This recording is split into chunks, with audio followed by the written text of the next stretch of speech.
Welcome to the Aro Benaiah Show, the podcast that highlights the blue collars, entrepreneurs, street peoples, and hands-on professionals building impact through hard work, innovations, and resilience. Today, I'm joined by Howard and Stephen, a seasoned professional whose career journey and depth of experience reflect what it means to grow, adapt, and lead with purpose. Howard and Stephen, it's a pleasure having you on the show. Thank you. It's a pleasure to be here. Yeah, thank you. So what was it like growing up? Let me start with Howard. I had a very nice childhood. My brother and I had a father who was very creative and very industrious, and he instilled in us a very strong work ethic, which my brother and I both have, and taught us what the important things are in life and how to balance what you do and how hard you work with also, having a life as well on top of that. Balancing act. Amazing. So Stephen, growing up with this particular background, how did that actually more like shaping your work ethic and how you view life owing to growing up from this just with what Howard just said? Unlike Howard, never grew up. Amazing. So looking That back, what okay. Yeah, you ever say something? There's nothing more to add. I mean, that's I just take day by day. Amazing. So looking back, what were some of those earlier challenges that shape your mindset and approach? Let me start with Stephen. Well, it's the challenge for me is, a lot of people feel that when you start a company, everything always goes well and things, go well for you. And that's not the case. I started a number of companies in my life, and I've worked very, very hard for a lot of other companies as well. And it's a struggle when you start something new. And every time you fail, you learn. And so to me, I think that's thing that's helped me a lot now is the actual fact that I have tried and I have failed actually taught me to be better and to be more successful now than I may have been if I had never failed before, obviously. So that Wow. to me is very important. Wow, amazing. And you make reference of you have started a whole lot of companies owing to the cost of your life. And I would love to kind of dive into that. How many of these companies have you started? More like those couples of job you did before more like these particular companies you are into now. Well, I started, that's one, two, I guess there'd be three other companies during my lifetime and little things on my own, and it just never seemed to work out. My brother actually has had better success. This is my brother's second company, and he actually built a very successful business, which he can tell you about more than I can. So we have his business acumen and his experience and my experiences as well, that between him and I really kind of dovetail very well with each other. Yeah, Steven. Howard's experiences is using this. My experience is using these. Wow. Amazing. Such a combination of more like when it comes to he think it's where you actually more like do more of the executing. What Stephen is actually saying, which your listeners can't hear, is I basically have been on the creative, the thought process end of the business. Stephen has been in the actual hands-on manufacturing end of the business. So again, like I was saying, his experience and acumen and my experience, and acumen are in different places. So they dovetail very well together. Wow, amazing. And you have actually built an impressive career. What would you say was the biggest turning point while you were building?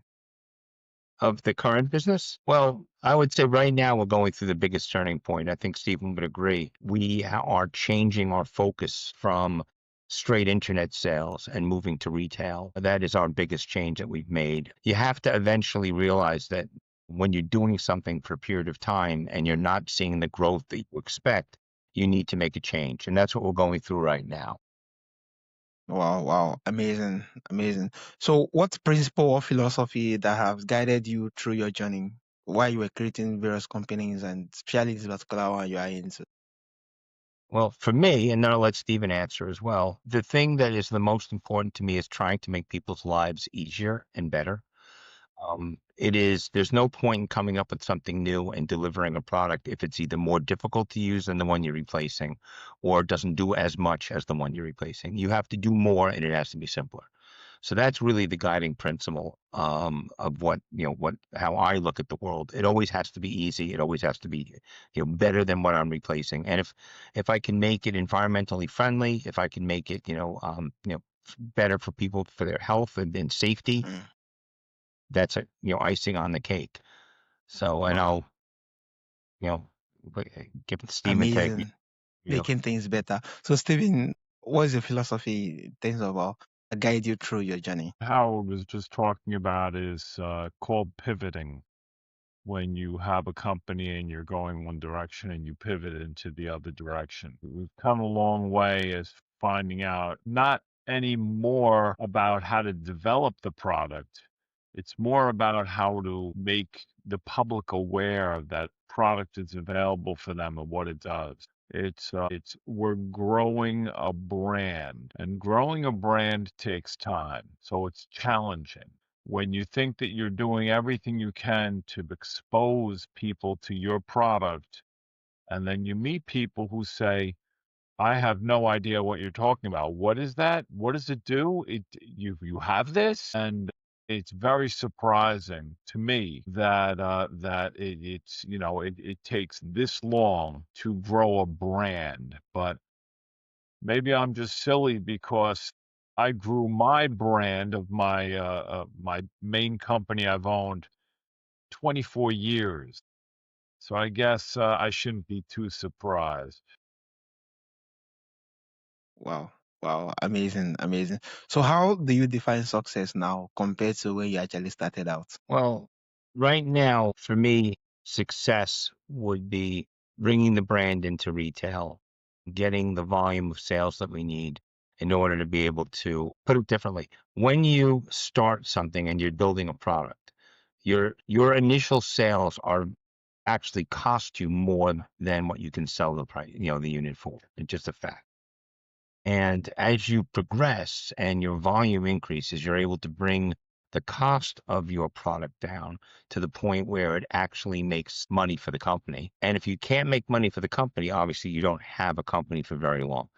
So right now, the big thing for me is, and for Stephen, not just for me, is to get it into retail and to build that volume of sales that the product is actually now become self-sufficient. The company becomes self-sufficient. And to Stephen's point, you need to get people to get that awareness. And having a product like ours that is unique, that fills a niche no other product did anywhere nearly as well as what we have at a decent, price point, much cheaper than the closest competitor that had a product which didn't do what we do.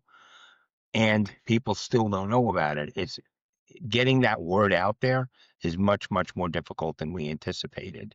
And so success to me would be going up to somebody on this, who has a boat and say, hey, that product, the Clix, and having the person turn around and say, yeah, I heard about it.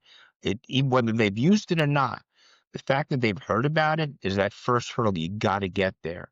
They call it mind share. You have to get that mind share. You have to get your name out there, your brand, as Stephen is Yeah. correct pointing out. That's huge.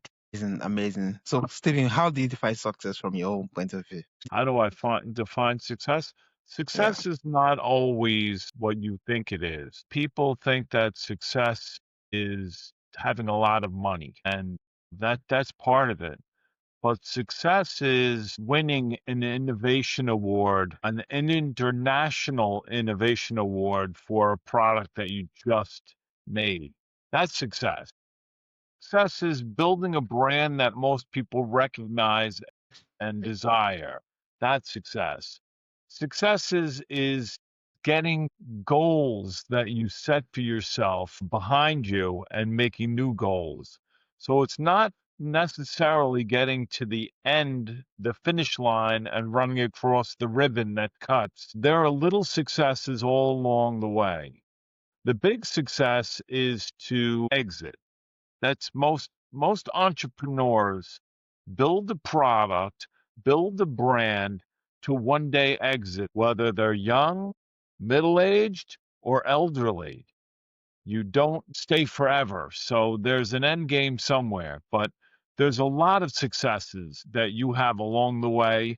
And if you don't stop and enjoy those moments and those successful times, it's just wasted time. Wow, wow, that's really, really profound. Thank you for that, for giving us from that. So, how about talking about? Can you tell us more about the product, and especially for my audience, how they could actually more like look into it and actually more like do business with you? Well, how the product was created, Stephen actually should probably tell you about how the product actually came to exist. Okay. Um, because it really is because of him that the product exists. So you want to tell that story, Stephen, and I'll take it from there. It was a sunny day in the summer when I don't know if you've owned a boat or just been on a boat, have friends with boats, or any of that. But just like when you have people over for dinner or you invite people out to entertain them, you want to make sure everything's in place. You ordered food. You made sure that the place was clean. You made sure that you had all the accoutrements that were going to be good for your guest. On a boat, it works like this. You make sure you have plenty of water in your tank so that people can utilize, the bathrooms and the sinks and stuff on a boat. You make sure you have ice. You make sure you have food. You make sure you have a clean boat. You make sure you know where you're going. And you make sure you have fuel to get to where you're going. So before anybody comes down to my boat, these things are in place so they can just get on and enjoy the trip, not have to do any work. So this sunny day, my brother came down with his wife and we proceeded to leave. And I never need anything ever. But on this particular day, I wanted to get fuel for my boat. Doesn't happen very often. Fueling is not an easy thing to do. So you don't normally want to subject guests to deal with it. I brought my boat over to the fuel dock and proceeded to fill the tank with fuel. My wife and my sister-in-law were sitting up at the helm where the gauges are and tells you how full your tank is, just like a car. It tells you how much fuel you have. Mine and some boats work on percentages, not only just the gauge, but it tells you 80%, 82, 84, 89. Okay. So Howard and I are standing on a dock and I am fueling a boat. If you've ever fueled a boat before, then you would know the pain. You have the nozzle, you're filling the boat, the fuel moves very fast. You have a rag in your hand that you have wrapped around the nozzle. It's not like filling a car. And when it's getting full, you're calling out to find out how many gallons they gave you, what the tank is at, how's it going on, what's happening. And at that point right there, you know you're full, it clicks off, or and you still have a little spillage and you just try to mitigate the issue. My brother is amazed at this because this is not what he expected. What am I doing? So in retrospect, right now I was thinking I could have easily just got 50 gallons or so, or 100 gallons, whatever it might be, just put it in the tank. So I wouldn't have to deal with all the fuss and went on my way. But I never normally do that, but I could have done that at that moment, but I did not. So my brother saw the struggle. And when I was done fueling, he said, "What's going on?" I said, "This is how you fuel a boat." He goes, "Why? Isn't it like a car?" "No, it's not like a car." "Okay, why?" And he took the nozzle and he stared at the nozzle. Then he looked at the boat and he looked at the fill port, which is a lot larger than a car. He looked back at the nozzle and then he looked me dead in the eye.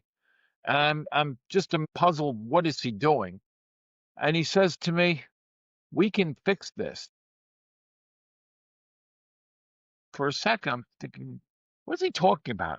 We can fix this. I said, "What do you mean we can fix this?" He goes, "Telling you, we can fix this." Long story short, he came up with something in his head, and then he continue on with the story, but it was pretty interesting that day. Yeah. So, but basically, what ended up happening after that was I'm looking at it, and you have to understand how a nozzle works. Okay. And I'm looking at it, and I'm thinking about how a car fills, how the nozzle works, how the boat fills. I'm like, we haven't even left the dock yet. It's supposed to be a pleasure, and a fun to go out of the boat, and we haven't left the dock, and we're already stressed. So and I can't explain how I do it. I've done this my whole life in what I do. I look at a problem, and I can think about what is the simplest methodology to fix it. I knew when I was looking at it, I knew that we could fix it. I kind of knew what the answer was. I had to draw it out to get it out of my head and on paper.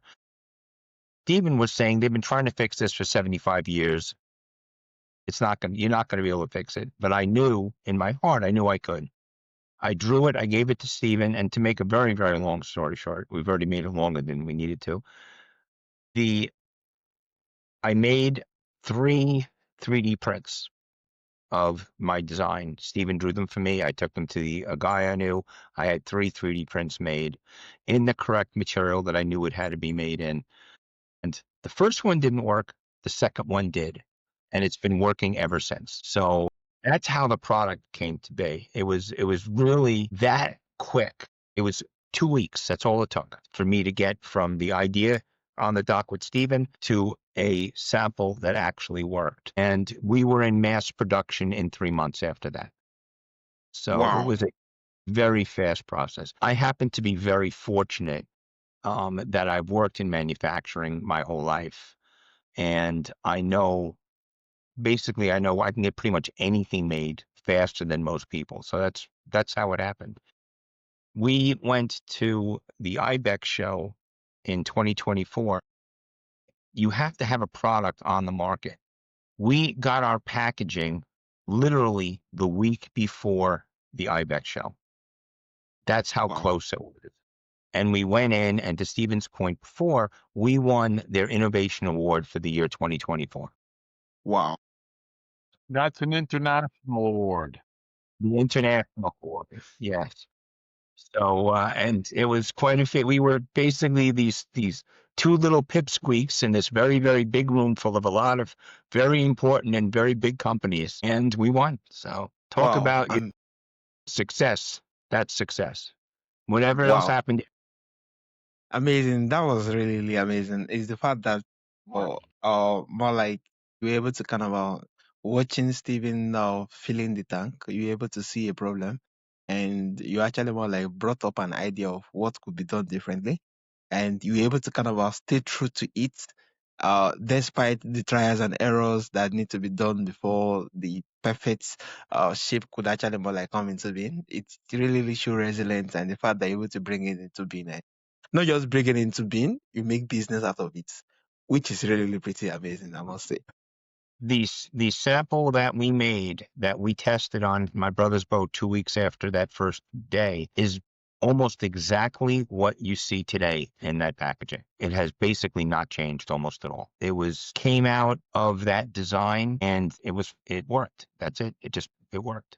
It's an amazing thing when it happens. It makes you very happy and very proud. Wow, wow.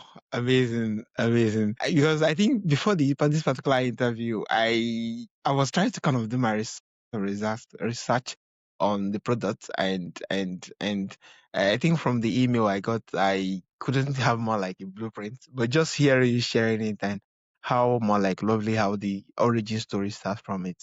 It's really, really pretty amazing that it started just from just from more like both and the fact that you just saw the solution, you saw the problem, and you're able to kind of provide solutions to it. It's really, really amazing. And the other thing I know about it is it's that people look at it, and I'm sure you looked at it on the internet. People look at it and they don't realize it's a simple device. The engineering, the design is extremely complicated. The angles, the way it's made, the ridges that it has on it, everything has a purpose and everything makes it work. So, between my original design, Stephen, making his comments here and there, tweak this, tweak that. It's it's a very complicated, simple device, and it makes people's lives easier.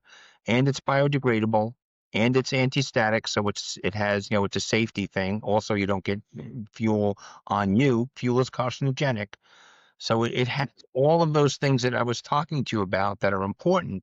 All of those things are there. Wow, amazing. Amazing. So more like, especially for blue collar entrepreneurs who are into manufacturing, so of a whole lot of things, how were you able to kind of stay true to this particular process till you bring in the right process? Because I know the distance between when you have an idea Mhm. towards when it becomes fruition, towards more like bringing it into reality, it takes some time. That time, most times, is it usually you don't know what is possible yet, but you have more like an idea. You have the blueprints, but you don't know what to expect yet. How were you able to stay true to it till you actually bet through that particular idea? Well, because of my background, the minute I had the design, I knew exactly what I needed to do to make it. I knew what kind of tooling I needed. I knew the packaging. I designed the packaging. I did this. Steven was there. They were in the entire process. What about this? What about this? Keeping me kind of on track. But for me, it was like what I've been doing my whole life. So for me, honestly, making something from that concept and making it a final product actually was the easy part. So the hard part Wow. was coming up with the concept and the design, which took 2 weeks. It sounds easy, but it really isn't. But it's the manufacturing was the easy part. Wow, wow. Amazing, amazing. So if you were to actually more like advise those who are into manufacturing now and who have the process, they have more like an idea in mind, but they don't know how to bring it into fruition, owing to your background and the fact that you have worked with a whole lot of couples of manufacturing industries, what would be your advice to them? Well, my advice, and I'll let Steven answer because he's actually done this more than once. My advice is you have an idea, trust your gut. Okay. If you feel that something that you have, it's an idea and you think it will work, you feel it will work, trust yourself. Okay. I have been in manufacturing my whole life. I've worked with engineers for my whole life. And what I have found is that somebody with a good idea, engineers don't always catch on right away. Okay. And you need to, believe in your idea. You think it's a good idea, flush it out as much as you can, and then move forward. If somebody tells you no, no, no, don't listen necessarily. You have to hold the line and push. Sometimes, just sometimes, you'll find that once you push back on that engineer and they do their due diligence, all of a sudden they realize, well, maybe it's not impossible. Maybe I just needed to do this. And if you give up, you'll never find out. So, like I said, Wow. Steven's If done you this more give than up, I have. He may have yeah, more to add. amazing. Yeah, yeah. So Man, what would I add? That's perfect. My advice is just stay home. It's easier. amazing, amazing. Yeah, thank you so much. So, being that you've been in more like a manufacturing industry for a couple of while now, so what opportunity do you still see in the manufacturing industry that a whole lot about youngsters who are just coming up could actually more like tap into when it comes to creating products that, yeah, that that's lead towards success? What will be your more like things that you actually look forward to? Well, if somebody wants to go into manufacturing and they want to come up with their own products, my advice is don't start by trying to come up with your own product. Work for a company, work with somebody who has a company that does these things, that designs things. Doesn't even have to be in the area where you want to work necessarily. Learn how they do it, understand how they do it, the processes that are involved, the thought process, setting gates for yourself. So, I have to go here before I go here. A lot of the things are, some people just get it naturally and they know, but most people don't. So go and learn from them. And then once you learn enough, you're getting your industry contacts, you're getting the other things you need if you want to be able to make your own product. Do that.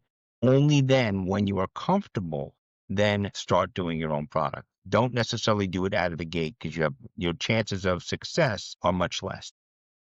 So, Stephen, what do you have to actually kind of give to my audience in respect of this? That's not even my wheelhouse. That's all Howard. Yeah. I'm Well, just Stephen, you have done things with you've been working on manufacturing, then you're selling yourself short. Steve was involved in a startup for a product in the kind of, it's a, I guess, I don't know which one to call, electronics kind of industry. And what he went through, and I was listening to what he was going through, and it's exactly what I was talking about. He was doing things trial and error and learning as he went. And it really helped him, I think, now having gone through that experience. So like I said, I think you're selling yourself short. it was more error than trial. Well, it's more of You learn, error than trials. yeah, you learn from your mistakes. That's what if you never make a mistake, you never learn. You have to make mistakes. Yeah. So I think this is very, very key. So what role do you think mentorship will play when it comes to manufacturing? Or into there's a whole lot of things to figure out. There's a whole lot. Apart from the fact that manufacturing is quite demanding owing to the costs and the stake to the possibility of it not working is still high too. So what role do you think mentorship will play when it comes to manufacturing and the industry? Well, I'm not sure I'm understanding 100%, but what I will tell you is that when you're working in manufacturing, I don't care what kind of manufacturing it is, doesn't matter. You need to simplify. You need to pull as much complexity out of whatever it is that you're doing as possible. Mm, Um, you know, you, and that will affect your material costs. That will affect your time to market. It will affect all of those things because when it's simpler, it's easier to make, easier to assemble, it's easier all over the place. And always look at something from a different point of view. When I work with the engineers and we design a project, I always tell them the same thing. I said, do your basic design, take your basic design, put it to the side, work on something else for a while, bring it back. Look at it with new eyes. Don't get yourself and pigeonhole yourself into what your first concept was. Treat it like it's a test and then grade your own test. Figure out what you did wrong. Assume that you're wrong. Okay. Immediately assume that you're wrong. What did I do here? What is wrong? What could I have done better? Why do I have this part? Do I really need this part? Can I add that part to something else? Those are the things that you need to do. And you'll find that once you get into the mindset of simplification, okay, then it becomes a passion. And one of the things I love the most is getting drawings from an engineer and looking at them and saying, you see those three pieces there? That should be one part. And they'll tell me, oh, it's impossible. It can't be done. And I will say to them, don't make me draw it for you. And they will go back and they'll come back to me later and say, yeah, you're right. I was able, or maybe, you know what? I couldn't do it all in one, but I made it two parts. That's a victory. So, but you have yeah. to challenge yourself. You have to challenge the people you're working with. Wow. Amazing. Amazing. So if my audience wants to get this particular product you just created, what platform, how can they do business, how can they get it, and what's the procedure? But you can find it on our website, clixfueling.com. It's available on Boat Outfitters, which is a online retailer. It's available in some marinas and marine stores where you can buy it. We are actually right now working on going into some chains, which I can't really discuss yet, but the Yeah. Clix will be available in chains relatively soon. It's available on eBay, actually, even eBay Marketplace. So there's a number of Wow. places where you can find it. So if you Wow, do a search, amazing. So apart from the sorry, website, is there any more like a platform where my audience could connect with you to learn more about your upcoming things you'll be doing, or more like just to connect and listen to you more? yes, that's correct. We're on Facebook, we're on Instagram, we're on Stephen. You got to help me with this. Facebook and Instagram and Twitter. I think we're on Twitter. I'm not big into that stuff. Sorry, but I know that we're on those different platforms. At least those. That's correct. That's correct. Okay. Yeah, yeah, thank you so much. And definitely every of the link is going to be on the show notes so that my audience could easily reach out and do business with you. Yeah, it really be amazing. I think your lessons, the nugget you drop from manufacturers, and yeah, it's really more like timeless. It just shows the fact that entrepreneurship is, there's a whole lot of things encoded in it, and it's risky, and there's ups and downs with it, but also it's more rewarding once you can actually stay true to it. So thank you, Stephen. Thank you, Howard. Thank you for sharing your stories A and Not a pleasure. insights with problem at us. Thank all. you. Your journey is powerful and a reminder that consistency and Oh, curiosity, did we lose you? purpose turn any career into legacy. I think we lost So him. if you enjoyed today conversation, be sure to follow the Aro You Benaiah there? on Spotify, YouTube. Until next time, keep building, keep learning, and keep making impacts your hands and your hearts. It's really a pleasure having you on the show once again, Steven and how. Thank you very much. Thank you. It's a pleasure to be here.